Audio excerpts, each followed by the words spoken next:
On October 10th, 1894, William Jasper Dolby, a 19-year-old black railroad laborer, was released from the Fayette County Jail after being convicted of insulting the wife of a prominent doctor. He followed a respected 53-year-old widow from the town train depot to her home. He asked for a drink of water.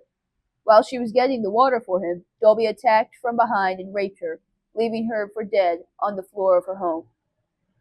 He fled to Delaware, Ohio. Dolby was soon extradited back to Washington Courthouse into the custody of Sheriff James Cook. Mrs. Boyd identified Dolby as her assailant. Dolby spoke with the sheriff in a calm and collected manner. Dolby stated the details only an assailant would know.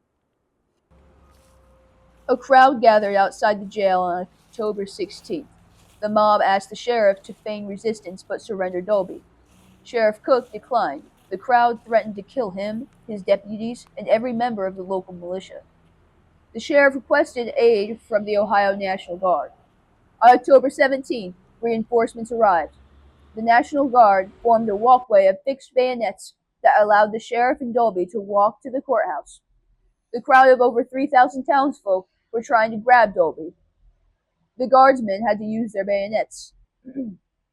After the building was secured, Dolby was arraigned. He pled guilty and was sentenced to 22 years in the Ohio penitentiary. The whole affair took about 3 minutes. In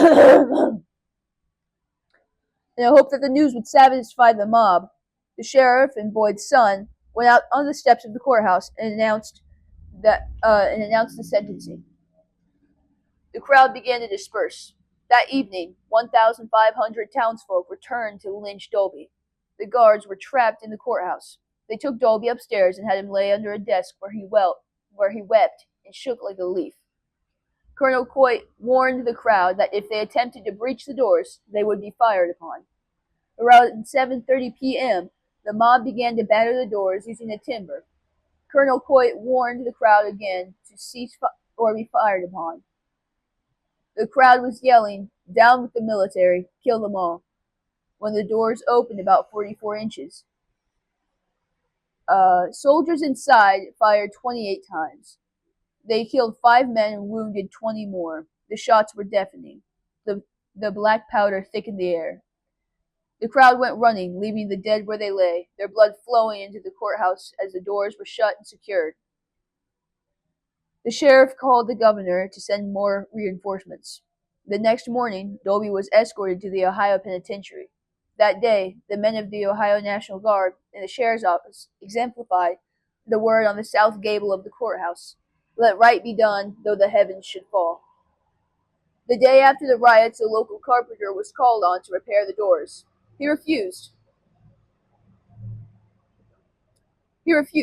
saying that he wanted people to remember what the guardsmen did. To this day, the doors still bear the scars of the unrest.